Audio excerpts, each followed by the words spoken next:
Dios es amor, y así como San Pablo fue enviado a evangelizar, la Santa Iglesia continúa predicando esta palabra de amor y comunión. Sin embargo, actualmente en el mundo en el que vivimos, se desdibujan las fronteras y la comunicación se hace cada vez más inmediata. En términos de comunicación, los avances se vislumbran a pasos agigantados y plataformas como Twitter, Facebook e Internet permiten una cercanía años atrás inimaginable entre personas que pueden encontrarse a millas de distancia. Asimismo, ya no es necesario esperar indefinidamente por una respuesta. Ya no se desconoce lo que ocurre al otro lado del mundo. El ahora se ha globalizado. La inmediatez es cada vez más cercana en términos comunicativos. La voz de la Iglesia también se ha hecho partícipe de los medios de comunicación. Por ejemplo, en Latinoamérica y el Caribe, las redes de radio que atraviesan actualmente el continente son cerca de 700, y desde los años 60 el CELAM impulsa la importancia del derecho a la comunicación, no solo evidenciando la dimensión de la información, sino además la dimensión completa de la comunicación humana, entendiendo que dar la espalda a esta nueva forma de organización y a este resurgir cultural es también darle la espalda a la realidad en la que hoy se vive y descontextualizar a la Iglesia del momento histórico por el que transitamos todos. Es que este pasa a ser un tema importante para la misma.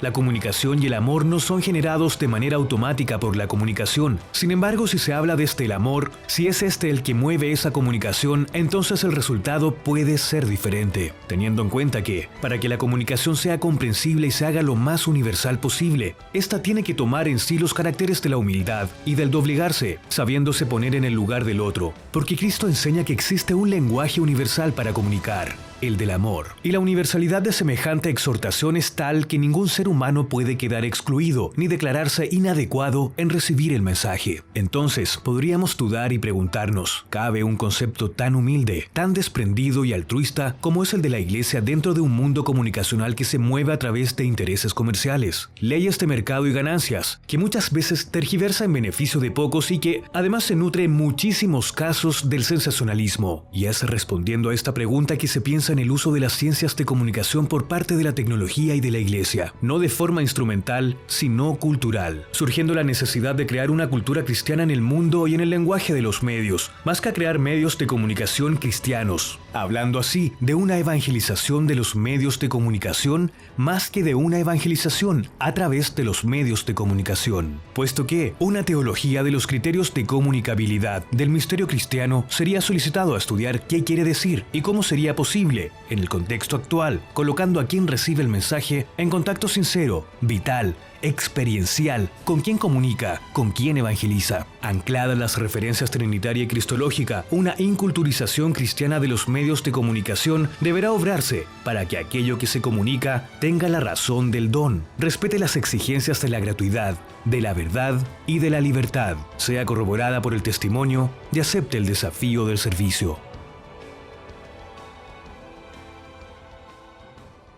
Muy buenas tardes, queridos amigos y amigas. Nos juntamos en UCB Televisión en los caminos de la Iglesia. Esta tarde hermosa de domingo, nos juntamos junto a un amigo, Jaime Coiro, quien es diácono y también es el vocero de la Conferencia Episcopal de Chile. Muy buenas tardes, Jaime. Buenas tardes, gracias por esta invitación. Jaime, te hemos invitado porque como vocero de la Conferencia Episcopal estás encargado de pasar la noticia, de hablar con los medios, y quisiéramos entrar en esa línea.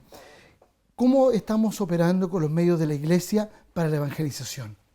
Bueno, los medios de la Iglesia están siendo parte de las transformaciones globales y culturales de la cual somos testigos en todo tipo de medios.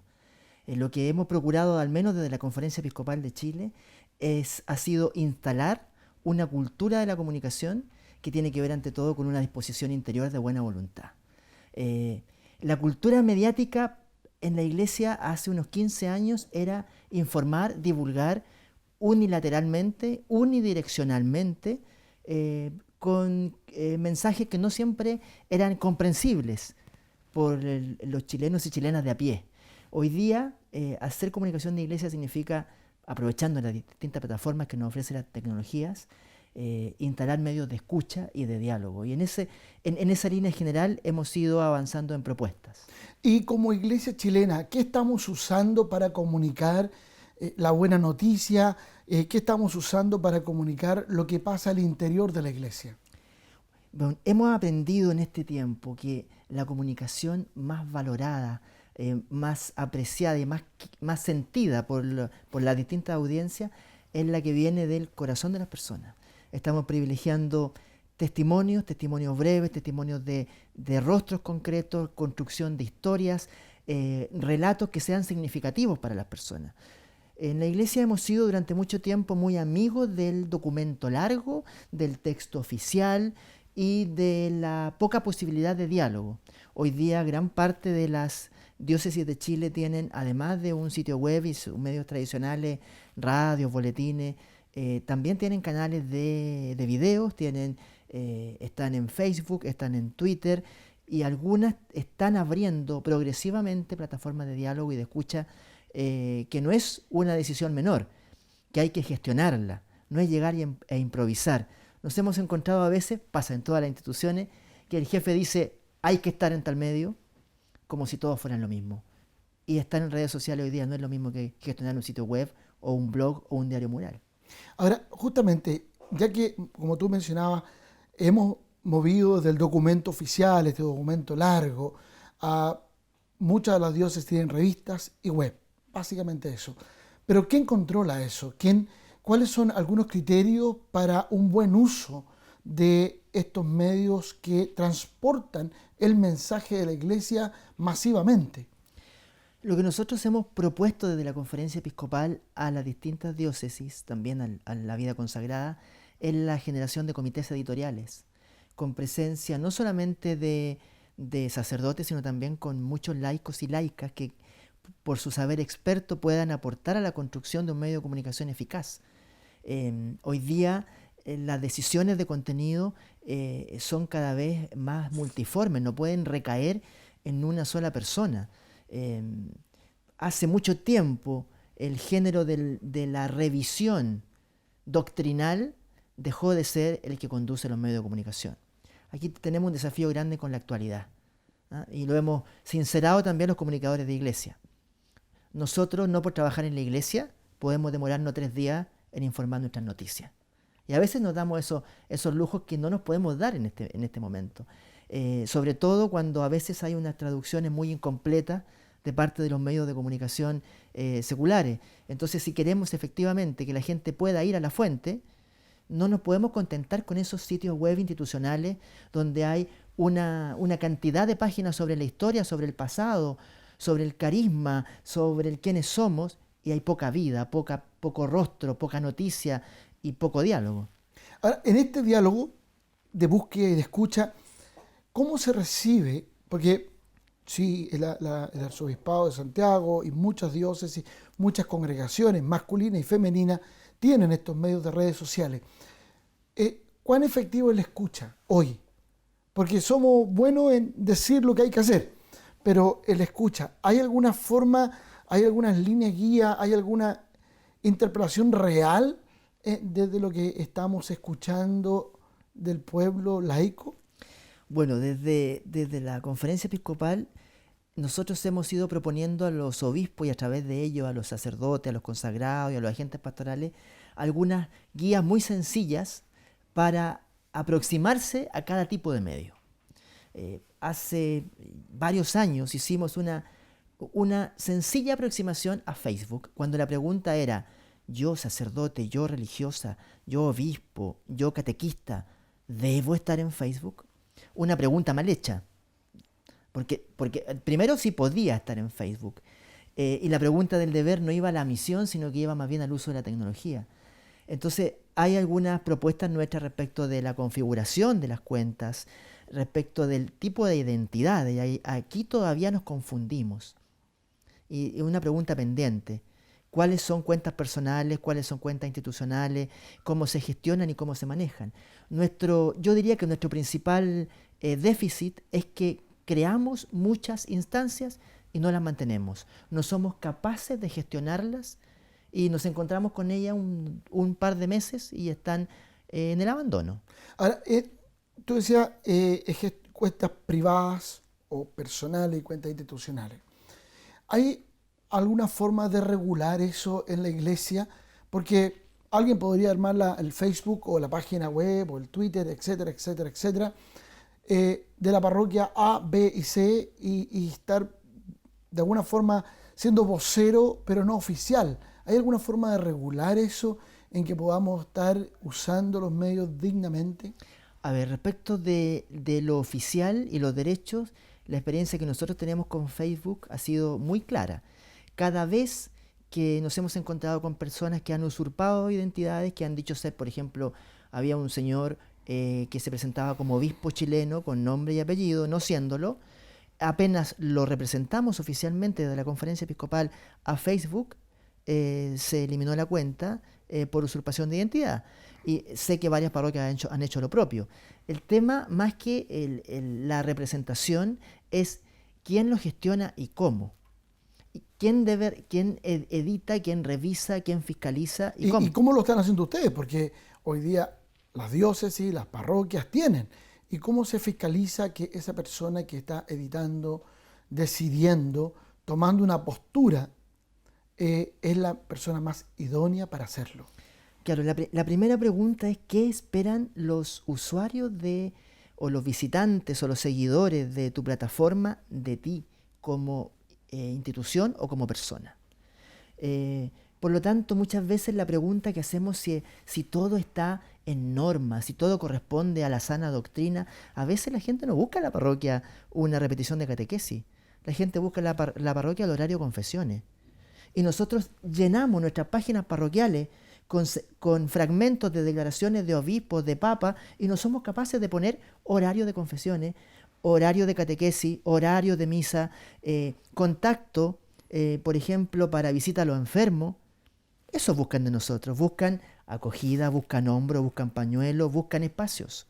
Entonces, más que el problema de que alguien tenga que revisar todo si está en doctrina, es quién es capaz de alimentar y de convertir la vida de la parroquia o la vida de la congregación religiosa en lo que muestra una página de Facebook o lo que va revelando una cuenta de Twitter. Jaime, perfecto, pero eso es lo institucional.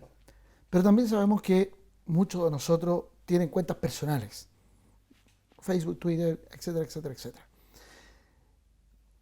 Ahí hay un dilema. Si yo publico algo en lo mío personal, privado, ¿qué efecto tiene desde el punto de vista del ministerio o de la institución que represento?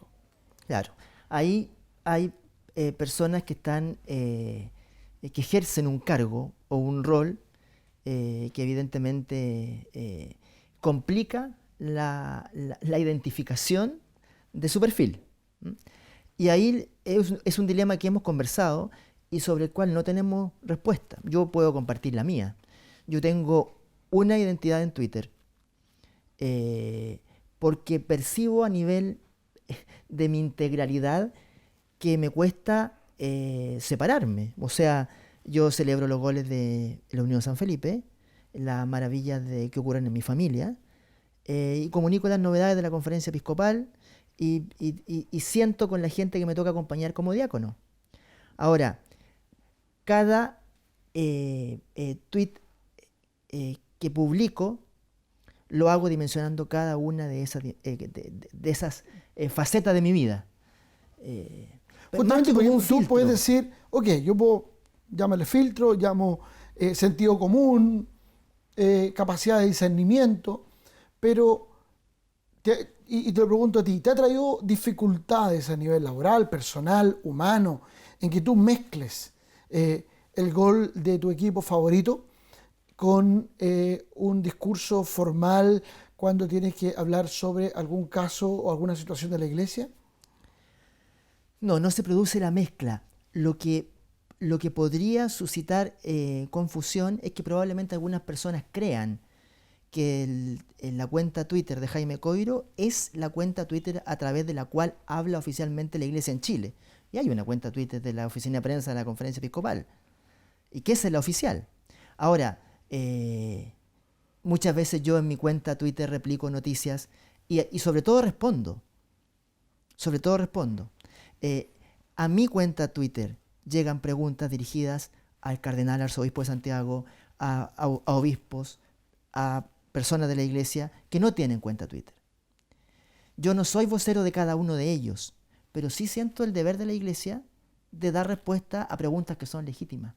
Y en algunas ocasiones me toca responder, y esa respuesta evidentemente no solamente conlleva mi rol de vocero de la conferencia, sino que también conlleva la experiencia de toda una vida, en Twitter, que significa aprender a qué se responde, qué no. A veces los silencios en Twitter dicen mucho también. Y en esas situaciones, yo te lo preguntaba a ti, si has tenido alguna complicación, porque también vemos estas situaciones en nivel humano, de sacerdotes, religiosas, etcétera, que están en estos medios y que a veces sorprenden un poco la publicación. Y uno dice, bueno, aquí, ¿dónde se juega el límite de la privacidad, de lo mío, de lo íntimo, de mi familia? Porque cada vez que alguien hace ok en estos medios, es público. Nada es privado, aunque uno le pueda colocar filtros, aunque uno lo pueda hacer en grupo, familia, pero nada es privado, menos hoy. Hoy somos personas públicas. Claro, y la libertad de quienes publican de tomar la decisión, que a veces no saben, no son conscientes de la decisión. Cuando uno se encuentra en Facebook con que alguien está informando su disposición a ir al baño, y simultáneamente en Facebook uno se encuentra con grandes noticias de Naciones Unidas, entonces, y ambos conviven en el mismo universo. Entonces, quizá alguna de las preguntas tiene que ver con qué publico, por qué publico, cómo configuro, y al menos nosotros decimos, si usted de verdad está en Facebook y en Facebook usted admite amistades, que sean sus amigos, que efectivamente sean sus amigos. Para tener seguidores hay otras plataformas, pero en Facebook usted puede configurar para que solo sus amigos vean aquello propio. Ahora, independientemente de aquello... Independiente de eso, porque tú puedes colocarlo como un grupo cerrado, pero basta que una de esas personas del grupo cerrado lo haga público y se transforma en 20 segundos. Se puede ver en China lo que ha escrito en Chile. 20 segundos. Claro. Entonces, es imposible controlar la privacidad en medios como estos. Claro. Por eso significa que cuando yo pulso el botón Enter en el posteo, estoy asumiendo esa consecuencia. Esto es público. Ya escapa del dominio íntimo. Ahora, el asunto es ¿dónde se acaba lo íntimo? Y es una pregunta anterior que incluso tiene que ver para las personas que no son usuarios de Internet. ¿Qué supera lo íntimo? O sea, hay gente que se siente llamada a poner fotografías, a exponer, por ejemplo, fotografías de sus hijos. Una pregunta que se hacen los papás, por ejemplo, que en un jardín infantil van de paseo. Llega un minuto, ¿cierto?, en que se bajan todos los niños porque necesitan hacer pipí. Y entonces viene el que toma la foto. Alguien en ese momento, no después de que tomen la foto, alguien en ese momento tiene que ayudar al discernimiento de que esa escena no es una escena para fotografiarla antes de la publicación.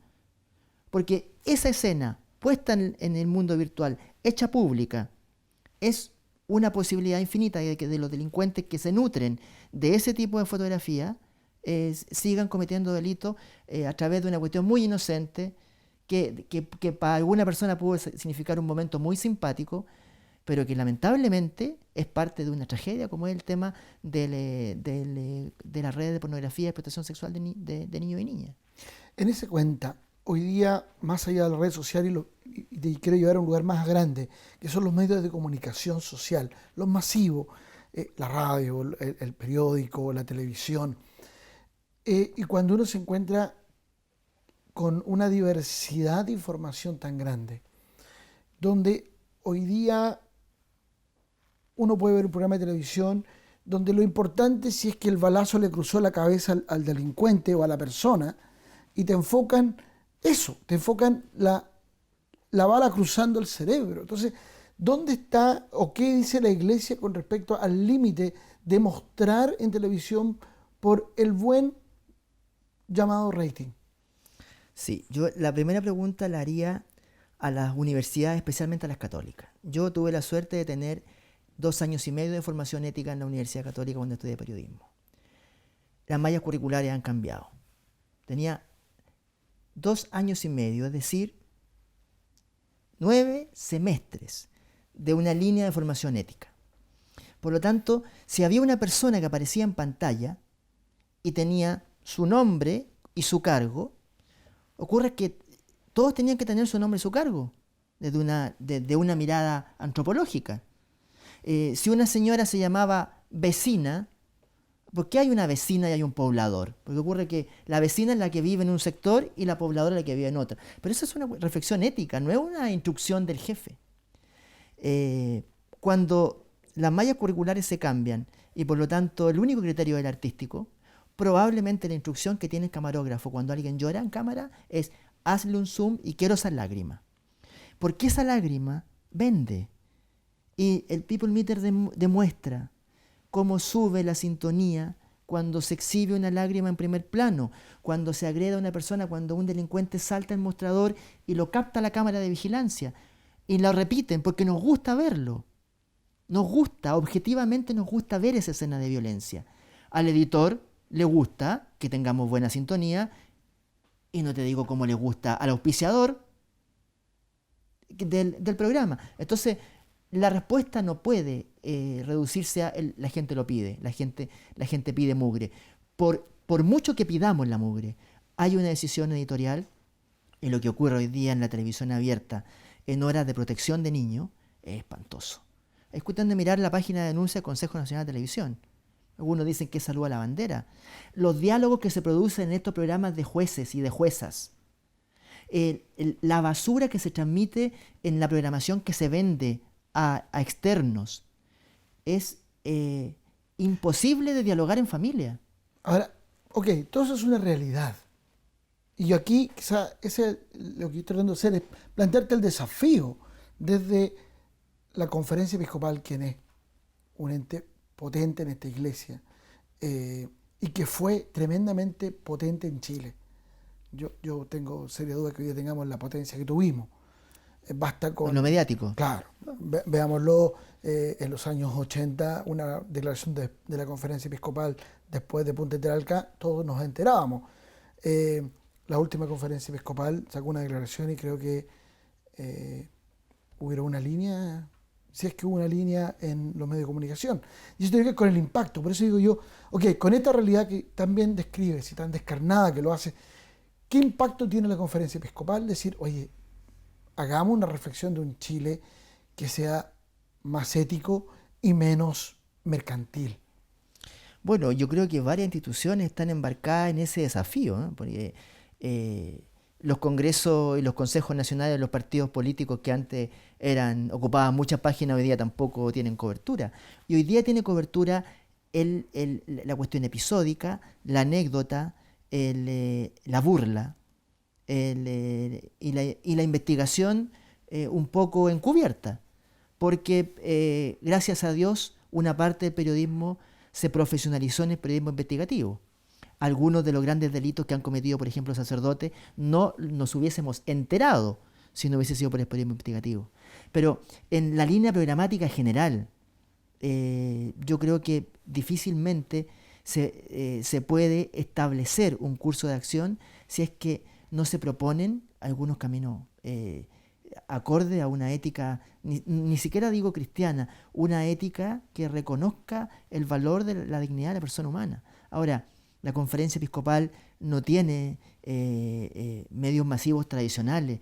La Iglesia ha tenido poco y los que tuvo, ¿cierto?, ya se desprendió de ellos, lamentablemente, por diversas razones. La pregunta es, ¿qué significa incidir hoy?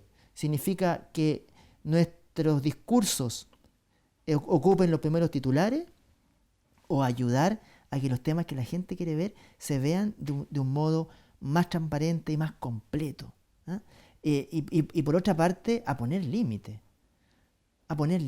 O sea, pero hoy día no tenemos... A ver, es que poner límite, y estoy seguro que la gente que está escuchando esa palabra va a saltar como resorte, por decir, ¿y quién es usted para ponerme límite? No, pero el papá, ¿Quién la es mamá... el que me pone la ética de decir esto es bueno, esto es malo? Si yo quiero ver el agujero en la cabeza de la persona que me dieron el balazo, es problema mío. Yo soy individual, libre, y por último te decir, por eso ganamos la democracia. Esa es la pregunta que te hacen a ti y no me hacen a mí también. ¿Dónde está el límite de decir no podemos mostrar esto o debemos comunicarlo de una forma que la gente lo pueda digerir. Pero finalmente el que toma la decisión de qué se pone en pantalla es el dueño, es el responsable. Pero el que toma la decisión de cambiar de canal, o de apagar el televisor, o de no tener televisión abierta, o de no tener televisión por cable y ir a Netflix, o de consumir los medios de comunicación de acuerdo a un acuerdo familiar, incluyo Internet en esto, son los usuarios, somos cada uno de nosotros. O sea, yo sé que puede ser latero escribirle al Consejo Nacional de Televisión, pero cuando hay un programa en horario estelar, de un canal donde tiene participación una instancia que tiene apellido católico, y están 20 minutos hablando de cuestiones vulgares, no me refiero a cuestiones de doble sentido, sino que de cuestiones de vulgaridad como relatos de qué ha ocurrido al ir al baño. Entonces uno dice, ¿esta es la televisión que queremos? O sea, al menos cómo la iglesia ayuda, no a la decisión del dueño, porque antes lo que hacíamos era llamar por teléfono y quejarnos con el jefe. Hoy día tenemos un déficit en la formación de nuestra gente. ¿Hablamos de televisión en nuestra homilía? Para que, por ejemplo, o en las catequesis, en la pastoral familiar, cuando preparamos a los novios, ¿hablamos de los medios de comunicación? Hay gente que cree que con bloquearle la cuenta al hijo está el tema resuelto. O con revisarle los teléfonos. Volviendo un poco al tema de la iglesia propiamente tal y de los medios que usamos. ¿Qué está, por ejemplo, el Arzobispado de Santiago tiene un diario que se llama Encuentro, que es bastante masivo? ¿Qué alcance tiene eso real? Porque, a ver, a nosotros nos llega a la parroquia, no sé, 50 copias, 100 copias, pero ¿qué alcance real tiene al entregarse? Bueno, Encuentro tiene un doble canal de distribución. Se distribuye a nivel de parroquias y se distribuye a través de la red de Publimetro, en las estaciones de metro de Santiago. Eso le pone a los editores del periódico una doble dimensión, porque es un periódico que no está dirigido exclusivamente al feligrés que está saliendo de la misa, está dirigido a la opinión pública en general. Por lo tanto, da el paso de superar el boletín parroquial en donde todos queremos vernos en la jornada que hicimos hace 2 meses. Esto es cómo estamos pulsando nuestro ser católico en los temas de coyuntura, en los temas de hoy que le preocupan a la persona que va en el metro. Es un periódico que está dirigido a la familia y por lo tanto es como para llevarse y para verse en casa. Está pensado como un medio de comunicación masivo, pero como tiene esta particularidad que se distribuye también en las parroquias y durante mucho tiempo hemos distribuido en parroquia repertorios de nuestra vida interna, yo creo que mucha gente, al menos en un primer momento, se confundió un poco con el género. Pero en época de misión, iglesia en salida, ¿quiénes son los alejados? ¿Por qué se alejaron? Evidentemente nuestros destinatarios ya no son destinatarios, son interlocutores. Y como son interlocutores, debo ofrecerle algún espacio y al menos darle la posibilidad de tratar temas que no son los propios, los de la cocina eclesiástica. ¿Y tiene llegada? ¿Cuál es la experiencia? ¿Cuál es el pulso que se capta? Tú que hablabas de escuchar lo que estamos haciendo, la respuesta general de la gente. ¿Cuál es el pulso? A ver, yo no conozco exactamente todos los instrumentos de evaluación que pudo haber hecho el Arzobispado de Santiago, que es el responsable de este periódico, pero al menos a través de su edición digital y de cómo ésta se va replicando en las redes sociales del Arzobispado, yo creo que lo que genera más interés es el vínculo que hay entre los contenidos de la edición impresa con los temas que se complementan. Y yo creo que ahí hay una variable que es muy significativa. Si yo repito todo en todos mis medios, claro, es lo mismo. Pero si yo tengo una mini entrevista en el periódico impreso, tengo la entrevista completa en audio, y tengo un video disponible en otro canal y son complementarios y se nutren a sí mismos y además la gente puede opinar y dar aporte, yo creo que eso enriquece mucho más. La Iglesia de Santiago ha tenido una experiencia muy interesante para la campaña de Navidad, para Pascua, el Día de la Madre y Día del Padre, precisamente para que la gente se sienta parte con una pregunta muy sencilla sobre su propia Navidad, su propia celebración del Día del Papá, por ejemplo. Estas experiencias que se están realizando a través de la página web iglesia.cl, arzobispado de Santiago.cl y todas las otras obispados, ¿cuánto, y volverte a dar la vuelta a la pregunta, pero ¿cuánto escuchamos de verdad? Porque la crítica va por ahí, es que no nos escuchan. Claro, algunos podrían pensar que escuchar significa no ofrecer el espacio. La escucha no se agota en ofrecer el espacio. O sea, yo puedo tener abierta la experiencia. Yo puedo contar la primera experiencia que hicimos precaria, incipiente, insuficiente de escucha. Cuando nada se abría, al menos oficialmente en la plataforma de la Conferencia Episcopal, cuando nada se abría a la directa escritura de los usuarios. Fue cuando falleció el Papa Juan Pablo II. Hicimos un libro de condolencias virtual que tenía un pequeño detalle, que la gente podía expresar lo que sentía sin mediar un editor.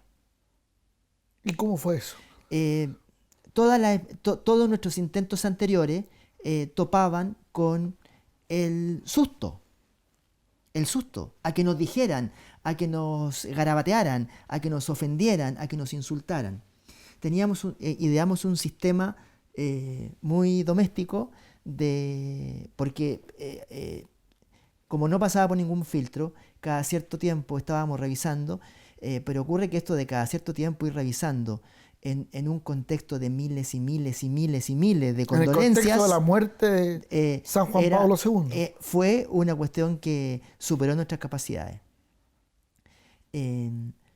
Tuvimos, de los cientos de miles, tuvimos 2 expresiones de rabia. Y las 2 expresiones de rabia, uno podría decir que tenían al menos una cierta legitimidad. Y que no fueron expresadas sin garabatos, sin atacar a la persona del Papa, sino que era gente que estaba hastiada de que siguieran hablando por 5º día de Juan Pablo II. Después lo hicimos con el fallecimiento de otro obispo.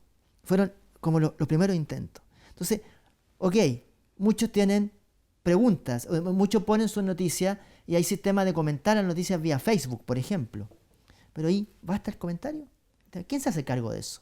Pero es que le escuchan no solo, hay que no solo oír, hay que escuchar. Bueno, y eso involucra una respuesta. Y no solamente responder al señor o a la señorita. No, una respuesta más grande que eso. Y además asumirlo en mis decisiones. Claro. Antes algunos espacios se decían interactivos y la interactividad consistía en que la persona podía hacer el aire en vivo. Eso no es interactividad. La interactividad de verdad es que te modifiquen la pauta.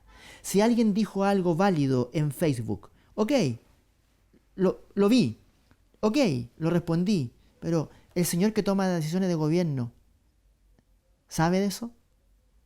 ¿Es importante esa opinión? ¿Cómo hacemos que esa opinión llegue a las instancias que toman decisiones cuando es válida? ¿Cómo la vamos tabulando, ponderando? Yo creo que ahí todavía estamos muy, muy en déficit. Bueno, déjame responder la pregunta. Entonces, llega al quien tenga que tomar las decisiones de los cambios o de las certezas o de reafirmar lo que se está haciendo. Estamos trabajando para ello, parece. O sea, llegan mucho más rápido los reclamos corporativos nuestros internos a la autoridad por publicaciones X que la preocupación porque intereses, inquietudes, propuestas de personas a través de redes sociales, por ejemplo, puedan ser incorporados. Depende mucho de quién lo gestiona. Si es una causa en particular, sí. Por ejemplo, la comunidad del mes de la solidaridad. Esos aportes son mucho más valorados porque es un grupo directo el que lo gestiona, por ejemplo. La pregunta más menos conflictiva también. Sí, pero en los temas conflictivos tenemos que hacernos cargo si también son nuestros. Ya. Ese es el desafío. Yo creo que tú, como vocero de la Conferencia Episcopal y el que pone muchas veces la cara, o siempre la cara, no solo para las cosas difíciles, pero también para las cosas alegres. Hay un gran testimonio de ayudarnos a ponderar lo que publicamos, ayudarnos a gestionar nuestras inquietudes por los medios viables y válidos y quizás ponerte el desafío de nuevo desde el mundo de la calle, de lo que a mí me toca escuchar y decir, no solo nos basta que nos oigan, nos tienen que escuchar y eso involucra un esfuerzo y desafiarte a eso, dejarte plantear la pregunta, ¿cuándo empezamos a hacer la escucha? Pero la escucha sincera donde yo me hago empático con el dolor tuyo. Bueno, Monseñor Cheli, que es el presidente del Pontificio Consejo para las Comunicaciones Sociales, les decía a los obispos en unos talleres de formación para obispos de América Latina que en esto de las comunicaciones hemos sido muy prudentes, demasiado. Hemos sido muy cautelosos, demasiado cautelosos. Y la audacia se ha dado con algunas muestras de espontaneidad, pero han sido más bien excepcionales. Y aquí hay que dar pasos más contundentes. Es cierto, hay que ser prudente y cauteloso, pero hoy día lo que no diga yo lo dice otro. Si no soy capaz yo de decirle a un hermano en redes sociales, estoy contigo rezando ahora, no lo dije nomás. Y qué lamentable, pude haberlo dicho cuando lo necesitaba. Si no soy capaz de decir yo hoy día, ¿sabes qué? El tema de los escándalos en las grandes instituciones también se dan en la casa, en el trabajo, en el transporte público. ¿Quién lo va a decir? Yo nomás. Y eso vale para todo vocero de la iglesia que es todo bautizado y toda bautizada. Jaime, muchas gracias por acompañarnos esta tarde, de conversar de los medios de comunicación, lo que está pasando y cómo interactuar con todo este mundo. Y a ustedes, amigos y amigas, quisiera agradecerles por la sintonía en los caminos de la iglesia, discutiendo, conversando lo que nos pasa a todos. Gracias por su sintonía.